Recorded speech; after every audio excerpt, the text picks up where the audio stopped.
Vous ne croirez pas ce qui s'est passé ensuite lors d'une rencontre fortuite entre la star d'Empire et Diddy. Dans un podcast, Howard s'est attaqué à Diddy sans aucun filtre. Il a dévoilé tout ce que les autres célébrités n'osaient pas partager sur les freak-offs de Diddy. Mais Howard n'est pas le seul à servir la vérité. Nous avons des vidéos exclusives de personnes qui prétendent avoir fait partie du cercle intime de Diddy et elles partagent leurs histoires. Allons-y, les révélations choquantes de Terrence Howard. Terrence Howard, connu pour ses rôles dans des films comme Hustle and Flow et dans la série à succès Empire, a affirmé que Sean Diddy Combs lui avait fait des avances inappropriées et non désirées sous prétexte qu'il voulait prendre des cours de théâtre. Cette révélation ajoute une nouvelle couche d'inconduite aux accusations croissantes contre Combs, suggérant que son comportement prédateur présumé n'était pas seulement dans le domaine de la musique, mais s'est également infiltré dans les cercles d'acteurs d'Hollywood. La révélation d'Howard tombe à point nommé, en plein milieu de l'affaire judiciaire de Combs, qui fait couler beaucoup d'encre depuis son arrestation le 16 septembre 2024. Les autorités fédérales ont dressé le portrait d'un homme qui aurait utilisé son énorme empire commercial, y compris Bad Boy Entertainment, pour diriger une entreprise criminelle centrée sur l'exploitation. Un comportement carrément sauvage de la part d'un homme autrefois considéré comme la royauté du hip-hop. Selon Howard, Combs l'a approché en prétendant vouloir des conseils professionnels, mais ses véritables intentions sont rapidement devenues évidentes. Howard a souligné sa volonté de protéger ce qu'il appelle sa « carte d'homme » et son refus de compromettre ses principes, notamment en rejetant les rôles ou les avances homosexuelles, en réponse aux pressions de l'industrie. Ce qui rend les allégations de M. Howard particulièrement remarquables, c'est qu'il s'agit d'un rare exemple d'une personnalité masculine de premier plan qui prend la parole dans cette affaire. Jusqu'à présent, la plupart des accusations publiques contre Combs émanèrent de femmes, notamment de son ancienne petite amie Cassandra Cassie Ventura, dont la plainte pour une décennie de mauvais traitements physiques, d'inconduite et de participation forcée à des freak-offs a été réglée dans la journée pour une somme d'argent non divulguée. Ces freak-offs, tels qu'ils sont décrits dans les actes d'accusation fédéraux, étaient des spectacles inappropriés, alimentés par la drogue, que Combs orchestrait et qui impliquaient souvent des prostituées masculins. Les procureurs affirment que Combs a utilisé des stupéfiants, notamment de la cocaïne, de l'oxycodone, de la kétamine, de la méthamphétamine et des champignons psychédéliques pour que ses victimes restent obéissantes et silencieuses. La décision de Howard de s'exprimer pourrait encourager d'autres acteurs de l'industrie à cesser de faire semblant et à se manifester, brisant ainsi ce que beaucoup ont décrit comme le code du silence d'Hollywood. En tant qu'acteur respecté et très influent dans l'industrie, sa voix a du poids et pourrait inspirer d'autres personnes qui auraient gardé le silence par peur de voir leur carrière gâchée. Les accusations portées contre Combs sont nombreuses et profondément troublantes. Des perquisitions fédérales effectuées dans ses berceaux de Los Angeles et de Miami Beach en mars 2024 ont permis de découvrir ce que les procureurs ont décrit comme des fournitures freak-off, notamment des stupéfiants, plus de 1000 bouteilles d'huile pour bébé et 9 armes de type AR-15. Ces découvertes confirment les accusations selon lesquelles Combs dirigeait une opération sophistiquée destinée à faciliter l'exploitation sexuelle. Il ne s'agit pas de simples allégations, mais d'une affaire sérieuse. L'accusation s'appuie sur une vidéo de surveillance d'un hôtel datant de 2016, montrant Combs en train de battre Ventura. Les procureurs affirment que cette vidéo montre une mauvaise conduite lors d'un freak-off, tandis que les avocats de Combs soutiennent qu'elle reflète une relation consensuelle qui a duré une décennie. Combs a publié des excuses pour l'incident en mai 2024, mais conteste les allégations selon lesquelles la vidéo a été modifiée de quelque manière que ce soit. Un moyen classique de limiter les dégâts, mais les reçus ne mentent pas. La gravité des accusations portées contre Combs n'est pas une plaisanterie. S'il est reconnu coupable, il risque la prison à vie pour racket, un minimum de 15 ans par chef d'accusation pour trafic et jusqu'à 7 ans par chef d'accusation pour transport à des fins de prostitution. Son procès devrait s'ouvrir le 5 mai 2025 devant le tribunal fédéral de Manhattan, les déclarations liminaires étant prévues pour le 12 mai. Depuis son arrestation en septembre 2024, Combs est enfermé au Metropolitan Detention Center de Brooklyn, où il partage l'espace avec d'autres détenus célèbres. Ses demandes de libération sous caution ont été rejetées à plusieurs reprises, les juges invoquant les risques de subornation de témoins et de fuite. Les procureurs ont allégué que Combs avait tenté d'influencer les témoins depuis la prison en utilisant les comptes téléphoniques des détenus et en demandant aux membres de la famille de contacter les victimes et de publier des récits sur les médias sociaux pour influencer les jurés potentiels. Les allégations de M. Howard sont différentes car elles suggèrent que le comportement présumé de M. Combs ne se limitait pas à son cercle immédiat ou à l'industrie de la musique. Elles impliquent un modèle qui s'étend à travers les sphères du divertissement. ciblant des individus qui pourraient avoir de la valeur pour Combs de différentes manières, que ce soit pour leur talent musical, leur statut de célébrité ou, dans le cas d'Howard, ses compétences d'acteur. Dans le cadre plus large du mouvement de MeToo et de la responsabilisation croissante des figures puissantes du divertissement, la décision d'Howard de s'exprimer représente une autre fissure dans le mur du silence qui a historiquement protégé ceux qui commettent des inconduites dans des positions de pouvoir. Mais au-delà des allégations individuelles, cette affaire soulève de profondes questions sur la complicité et l'habilitation. Comment un tel comportement a-t-il pu perdurer pendant des décennies sans que l'on intervienne? Y avait-il des systèmes en place qui facilitaient ou ignoraient ces actions? Ces questions font écho à celles soulevées dans d'autres affaires très médiatisées d'inconduite présumée dans l'industrie du divertissement, mettant en évidence des problèmes structurels potentiels qui dépassent le cadre d'un seul auteur. Les avocats de Diddy, dirigés par Marc Anifilo, ont fait valoir que les freak-offs étaient des actes consensuels dans le cadre de relations à long terme et non des événements contraints ou faisant l'objet d'un trafic. Ils affirment que les 9 vidéos citées par les procureurs montrent des adultes ayant des rapports sexuels consensuels sans preuve de violence ou de trafic. Ils ont également suggéré que l'accusation, en particulier l'accusation de Manact, cible injustement Combs en tant qu'homme noir pour un comportement qui reste généralement impuni, jouant la carte de la race quand cela l'arrange. La défense a également contesté l'intégrité de la vidéo de 2016 montrant Combs en train d'agresser Ventura, affirmant qu'elle avait été modifiée, que les horodatages avaient été masqués et que les séquences avaient été accélérées, ce qui la rendait trompeuse, bien que CNN et l'avocat de Ventura aient démenti ces affirmations. Dans les mois à venir, au fur et à mesure que le procès se déroulera, nous verrons probablement apparaître plus de détails sur les allégations contre Combs, y compris peut-être d'autres témoignages de personnalités comme Howard. L'affaire a déjà attiré l'attention du public et suscité des discussions sur le pouvoir, les fautes professionnelles et la responsabilité dans l'industrie du divertissement. Quelle qu'en soit l'issue, elle a mis en lumière d'importantes conversations sur la façon dont la célébrité et l'influence peuvent être utilisées de manière préjudiciable. Pendant ce temps, la liste des accusations de Diddy ne cesse de s'allonger. La liste croissante de reçus. Les allégations de Terrence Howard ne représentent qu'une pièce du puzzle d'un réseau de plus en plus complexe de problèmes juridiques entourant Sean Diddy Combs. Au-delà des accusations fédérales qui pourraient l'envoyer au pénitencier à vie, Combs est confronté à une avalanche de poursuites civiles, plus de 60 au dernier décompte, alléguant une inconduite intime, des mauvais traitements et une inconduite s'étalant sur des décennies. Nombre d'entre elles ont été déposées en vertu de la loi new-yorkaise sur les survivants adultes, qui a temporairement levé le délai de prescription pour les plaintes pour inconduite, donnant aux victimes qui avaient été réduites au silence pendant des années une chance de s'exprimer enfin. Malgré le règlement de Diddy en 2023, les allégations de Ventura semblent avoir ouvert les vannes. Des dizaines d'autres accusateurs s'étant manifestés dans les mois qui ont suivi, montrant que là où il y a de la fumée, il y a généralement du feu. Parmi elles, Joy Dickerson-Neal, qui affirme que Combs l'a droguée et lui a fait subir des violences en 1991, alors qu'elle était étudiante à l'université de Syracuse. Elle a également affirmé qu'il avait distribué des images de vengeance de cette inconduite. L'équipe de M. Combs a réagi en qualifiant ces allégations d'attrape-nigo et en niant fermement tout acte répréhensible, ce qui est typique de la défense lorsque des hommes puissants sont mis en cause. Les allégations les plus troublantes sont peut-être celles d'une femme anonyme qui affirme avoir été maltraitée par Combs et d'autres personnes en 2003, à l'âge de 17 ans, et qui affirme avoir été abreuvée de drogue et d'alcool. Cette accusation, qui concerne une personne mineure au moment des faits, ajoute une nouvelle couche de mauvaise conduite aux accusations portées contre le magnate de la musique. Nous parlons ici de franchir des limites sérieuses. L'avocat texan Tony Buzbee s'est imposé comme une figure centrale dans les affaires civiles contre Combs, représentant plus de 120 accusateurs, hommes et femmes confondus, dont les plaintes remontent aux années 1990.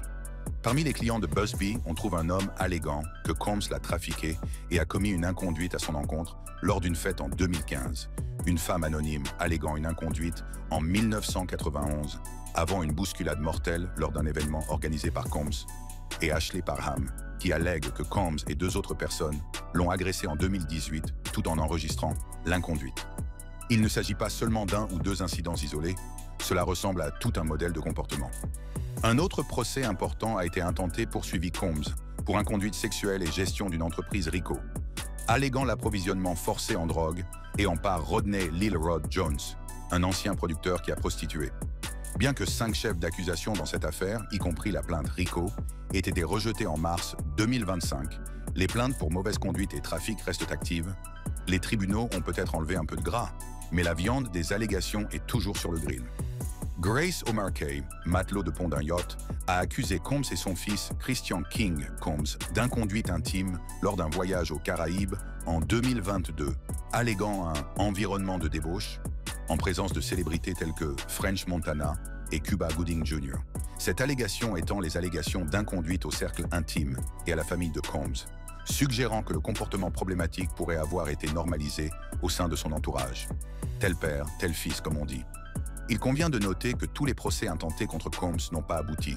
Un procès très médiatisé, dans lequel Combs et Jay-Z auraient commis des actes répréhensibles sur un enfant de 13 ans en 2000, a été retiré en février 2025 en raison d'incohérences dans les affirmations de l'accusateur. Ce retrait souligne l'importance d'examiner attentivement les allégations, même dans les affaires impliquant des personnalités de premier plan. Toutes les accusations ne tiennent pas la route, et c'est un fait. Les accusations criminelles portées contre Combs, qui ont été déposées en septembre 2024, sont encore plus graves que les plaintes civiles. L'acte d'accusation stipule que Combs a dirigé une entreprise criminelle par l'intermédiaire de son empire commercial afin de faciliter l'inconduite et l'exploitation de femmes entre 2004 et 2024 au moins. En mars 2025, un acte d'accusation complémentaire a ajouté des accusations de travail forcé, accusant Combs de forcer ses employés à travailler de longues heures sous la menace d'une atteinte à leur intégrité physique et à leur réputation, et d'avoir contraint au moins un employé à commettre des actes répréhensibles. Cette extension des charges suggère que les procureurs pensent que le comportement criminel présumé de Combs allait au-delà de l'inconduite intime pour s'étendre à l'exploitation du travail. Traiter les gens comme des biens plutôt que comme des employés. Un nouvel acte d'accusation déposé le 4 avril 2025 a ajouté 2 chefs d'accusation supplémentaires, un chef d'accusation de traite et un chef d'accusation de transport à des fins de prostitution, portant le total à 5 chefs d'accusation fédéraux. Ces chefs d'accusation concernent une femme identifiée uniquement comme victime 2 et couvrent des faits commis entre 2021 et 2024, ce qui montre que les autorités fédérales ne plaisantent pas et qu'elles le poursuivent de toutes leurs forces. Le dossier de l'accusation semble substantiel, puisqu'il est prévu de faire comparaître jusqu'à 20 témoins, dont 4 accusateurs, 3 sous pseudonyme pour protéger leur identité en raison de l'attention portée par les médias. Le gouvernement s'attend à ce que le procès dure 3 semaines, tandis que la défense ne prévoit qu'une semaine pour présenter ses arguments, ce qui suggère que l'accusation a une montagne de preuves à présenter. Le volume et la cohérence des allégations formulées à l'encontre de M. Combs dans le cadre des procédures civiles et pénales sont frappants. Si elles sont avérées, elles constitueraient l'une des plus vastes séries d'allégations d'inconduite sexuelle de la part d'une grande figure du monde du spectacle dans l'histoire récente. La chronologie des accusations s'étend de 1991 à 2024, suggérant un modèle de comportement persistant tout au long de la carrière de Combs dans le public. 3 décennies d'inconduite présumée, tout en conservant une image publique irréprochable. Ce modèle présumé reflète les tactiques utilisées par d'autres personnalités accusées de crimes intimes, tels que Bill Cosby et Harvey Weinstein.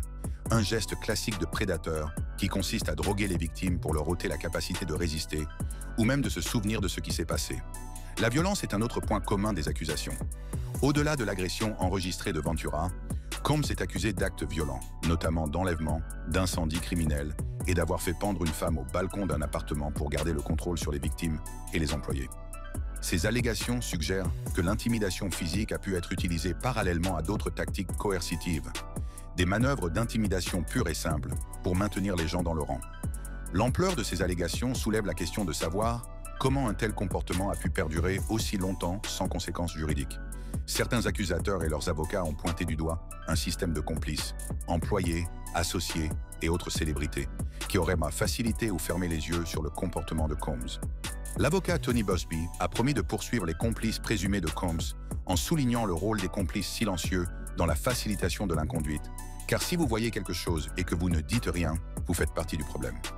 Une enquête de Rolling Stone aurait mis au jour des allégations de mauvais traitement, remontant à l'époque où Combs était à l'université Howard, à la fin des années 90, ce qui laisse à penser que le comportement a pu commencer avant même que l'artiste ne devienne célèbre.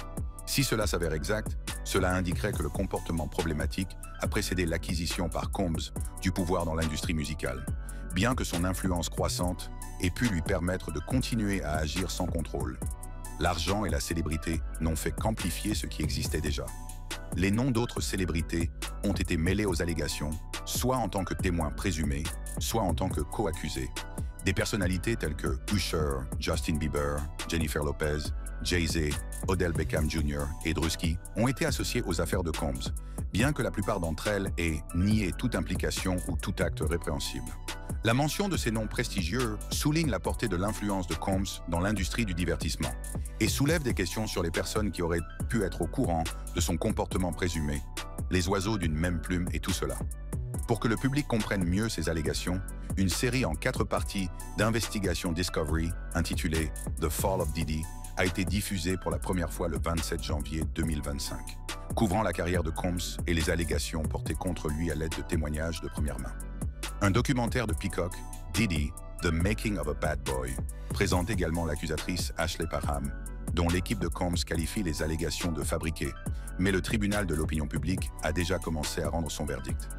Le pire dans toute cette affaire, c'est que ce n'est pas la première fois qu'une telle chose se produit. L'histoire semble se répéter. Quand le pouvoir est détourné, ces allégations s'inscrivent dans une tendance inquiétante de personnalités de l'industrie du divertissement accusées d'avoir usé de leur pouvoir et de leur influence pour se soustraire à des comportements répréhensibles. L'examen de cas similaires permet de dégager des points communs et de mieux comprendre les problèmes systémiques qui peuvent permettre à de tels comportements de perdurer sans contrôle pendant des années. L'un des parallèles les plus directs avec l'affaire Combs est celui de R. Kelly, chanteur de R&B lauréat d'un Grammy qui a dominé l'industrie musicale dans les années 1990 et 2000. Comme Combs, l'influence de Kelly en tant que producteur et artiste lui a permis d'exercer une grande influence sur les musiciens en herbe, influence qu'il aurait exploitée à des fins inappropriées. Kelly a fait face à des allégations de mauvaise conduite pendant des décennies, notamment en épousant Aaliyah, âgée de 15 ans, en 1994, mariage qui a été annulé par la suite. Le documentaire Surviving R. Kelly, sorti en 2019, a amplifié les accusations de plusieurs femmes, décrivant en détail un modèle de conditionnement, d'inconduite et de coercition. Il a été arrêté la même année et accusé de production de matériel inapproprié impliquant des mineurs, de trafic sexuel et de racket. Des jurys fédéraux de Chicago et de New York ont reconnu Kelly coupable en 2021 et 2022.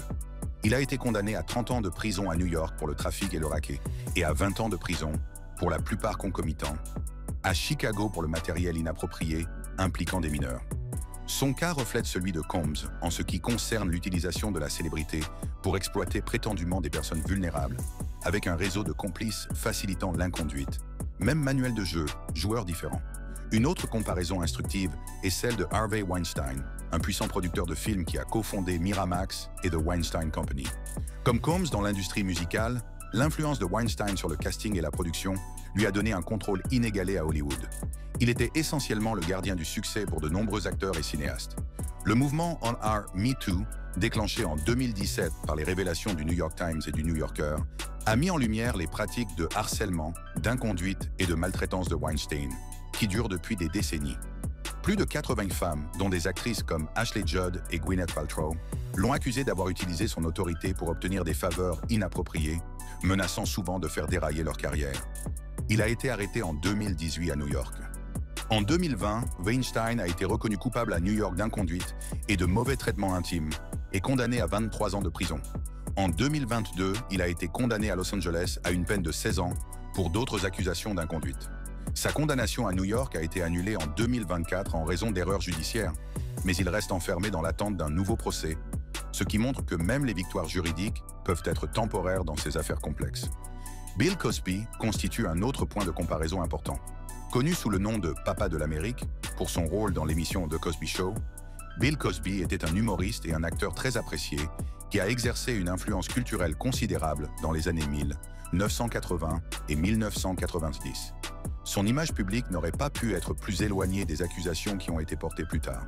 Plus de 60 femmes ont accusé Cosby de les avoir drogués et d'avoir commis des actes répréhensibles à leur encontre entre les années 1960 et 1900. Son modus operandi consistait à proposer un mentorat ou des conseils de carrière, puis à utiliser des sédatifs pour neutraliser les victimes. En 2015, il a été inculpé à la suite d'un incident survenu en 2004 avec Andrea Constant, une employée de l'université de Temple. Cosby a été reconnu coupable en 2018 et condamné à une peine de 3 à 10 ans. En 2021, la Cour suprême de Pennsylvanie a annulé la condamnation, citant la promesse d'un procureur antérieur de ne pas l'inculper, bien qu'il n'ait pas eu droit à un nouveau procès en raison de la prescription. Il a nié toutes les allégations, montrant ainsi que des détails juridiques peuvent parfois permettre à des auteurs de s'en tirer à bon compte. Danny Masterson, un acteur connu pour son rôle dans l'émission That 70s Show, représente un autre cas comparable. Masterson était une figure éminente d'Hollywood ayant des liens avec l'église de Scientologie, qui aurait joué un rôle dans l'étouffement des plaintes. En 2017, plusieurs femmes ont accusé Masterson d'avoir eu des comportements répréhensibles au début des années 2000, souvent après les avoir drogués à son domicile. L'église de Scientologie a été accusée de faire pression sur les victimes pour qu'elles gardent le silence. Il a été arrêté en 2020 et inculpé de 3 chefs d'accusation pour mauvaise conduite. En 2023, Masterson a été reconnu coupable de 2 chefs d'accusation et condamné à une peine de 30 ans à perpétuité. L'affaire Masterson porte sur des allégations d'inconduite facilitées par la drogue, similaires à celles formulées à l'encontre de Combs. Bien que l'influence de Masterson ait été moins étendue, sa capacité à échapper à l'examen pendant des années reflète la tendance de l'industrie à protéger les personnalités puissantes. Les oiseaux d'une même plume s'assemblent, et l'industrie du divertissement protège les siens depuis trop longtemps. Plusieurs thèmes communs émergent lorsque l'on compare ces affaires aux allégations contre Combs. Le premier et le plus important est l'abus de pouvoir. Chaque personnalité a utilisé sa position dominante dans l'industrie, que ce soit en tant que producteur de musique, Kelly, Combs, magnate du cinéma, Weinstein, ou icône culturelle, Cosby, pour exploiter des artistes en herbe ou des personnes vulnérables. Les promesses d'avancement de carrière ou de mentorat étaient des appâts courants, le jeu classique du « je peux faire de toi une star » devenu sinistre. La complicité systémique est un autre élément récurrent. Les complices, y compris le personnel, la sécurité et les pairs du secteur, ont souvent facilité ou ignoré l'inconduite. Par exemple, l'acte d'accusation de Combs allègue que des employés ont organisé des freak-offs et dissimulé des preuves, tandis que les assistants de Weinstein auraient organisé des réunions qui ont conduit à des comportements répréhensibles, ce qui montre qu'il ne s'agissait pas de loups solitaires, mais de dirigeants de systèmes conçus pour faciliter les comportements répréhensibles. Le retard dans l'établissement des responsabilités est également un point commun. Les allégations se sont souvent étalées sur des décennies avant d'avoir des conséquences juridiques, soulignant comment la richesse, la célébrité et les ressources juridiques peuvent retarder la justice. Le mouvement Answer Me Too et les réformes juridiques, telles que la loi new-yorkaise sur les survivants adultes, utilisée dans le cas de Combs et d'autres, ont aidé les victimes à se manifester, les temps changent et les murs du silence commencent à s'effondrer. Bien que ces affaires mettent en lumière des comportements répréhensibles réels, les médias et la justice peuvent être influencés par le sensationnalisme ou une approche sélective. Par exemple, l'affaire Combs, toujours en cours, repose en grande partie sur des poursuites civiles, dont la charge de la preuve est moins lourde que celle des accusations pénales, ce qui soulève des questions quant à la solidité de certaines allégations. De même, l'annulation de la condamnation de Cosby souligne la complexité des poursuites dans les affaires anciennes. Le tribunal de l'opinion publique et le tribunal de la loi ne rendent pas toujours le même verdict. Plusieurs personnalités ont fait l'objet d'allégations similaires à celles de M. Combs, mais ont évité une condamnation pénale, souvent en réglant des poursuites civiles ou en échappant à des poursuites en raison de la prescription. Cuba Gooding Jr. a plaidé coupable en 2022 d'avoir embrassé de force une femme, évitant ainsi la prison grâce à un accord de plaidoyer. Il a fait l'objet de multiples poursuites civiles pour un comportement similaire. Kevin Spacey, accusé d'inconduite par plusieurs hommes, a été acquitté lors d'un procès au Royaume-Uni en 2023, mais les poursuites civiles se poursuivent. Russell Simmons, accusé d'inconduite et de mauvais traitement par plus d'une douzaine de femmes, n'a pas fait l'objet de poursuites pénales et réside à l'étranger, réglant certaines affaires civiles, ce qui montre que les riches et les puissants ont encore des moyens d'éviter d'avoir à rendre des comptes. Ces affaires illustrent la difficulté d'obtenir des condamnations pénales, souvent en raison d'une dénonciation tardive ou de preuves insuffisantes, un problème également présent dans la bataille juridique en cours de Combs. Le système judiciaire n'a pas été conçu pour traiter efficacement ce type d'affaires. Les cas de Kelly, Weinstein, Cosby et Masterson fournissent un contexte important pour comprendre les allégations contre Combs. Elles mettent en évidence des modèles de comportement communs à des personnalités puissantes de l'industrie du divertissement qui ont été accusées d'inconduite. Ils démontrent également la difficulté de traduire ces personnalités en justice, compte tenu des ressources qu'elles peuvent déployer pour leur défense et de la nature souvent tardive des rapports. En même temps, ces précédents suggèrent que la prise de conscience et la sensibilité accrue aux allégations de mauvaise conduite au cours des dernières années pourraient rendre plus difficile pour les personnalités puissantes d'échapper à leurs responsabilités. Les condamnations de Kelly, Weinstein et Masterson indiquent que la tolérance historique de l'industrie du divertissement à l'égard de tels comportements est peut-être en train de s'estomper. La donne est en train de changer et ceux qui ne s'adaptent pas se font rattraper. Alors que l'affaire Combs se dirige vers un procès, elle sera suivie de près, non seulement pour ses implications personnelles, mais aussi pour ce qu'elle révèle de l'état de la responsabilité dans l'industrie. Les allégations de personnalités telles que Terrence Howard suggèrent que l'ampleur de l'inconduite présumée de Combs n'est pas encore connue et que d'autres accusateurs pourraient se manifester à l'approche du procès. Il se pourrait que nous ne voyions que la partie émergée de l'iceberg. Le dossier de l'accusation semble solide, avec de nombreux témoins prêts à témoigner et des preuves matérielles, notamment des vidéos et des objets saisis au domicile de Combs. Cependant, comme l'a souligné son équipe de défense, des questions subsistent quant au contexte et à l'interprétation de certaines de ces preuves, ainsi qu'à la crédibilité de certaines accusations. Ce sera une bataille dans la salle d'audience. Quel que soit le verdict rendu dans l'affaire Combs, les révélations qu'elle a suscitées ont déjà changé la perception que beaucoup ont de son héritage et de sa réputation. L'homme autrefois célébré comme un entrepreneur visionnaire et un innovateur musical est aujourd'hui confronté à un examen public d'un genre très différent qui pourrait modifier de façon permanente le souvenir que l'histoire garde de lui. La rue n'oublie pas et l'histoire non plus. En fin de compte, cette affaire ne concerne pas seulement Sean Diddy Combs. Il s'agit du pouvoir, de la responsabilité et du courage de dire la vérité, quelles que soient les conséquences. Au fur et à mesure que la procédure judiciaire se déroulera, elle écrira un nouveau chapitre de l'histoire en cours sur la manière dont notre société traite les fautes commises par les puissants. Une histoire dont les implications vont bien au-delà du monde du spectacle. Voilà pour les choses sérieuses. Merci d'avoir regardé notre scénario. Nous avons d'autres options intéressantes sur notre chaîne. Il suffit de cliquer sur les cases.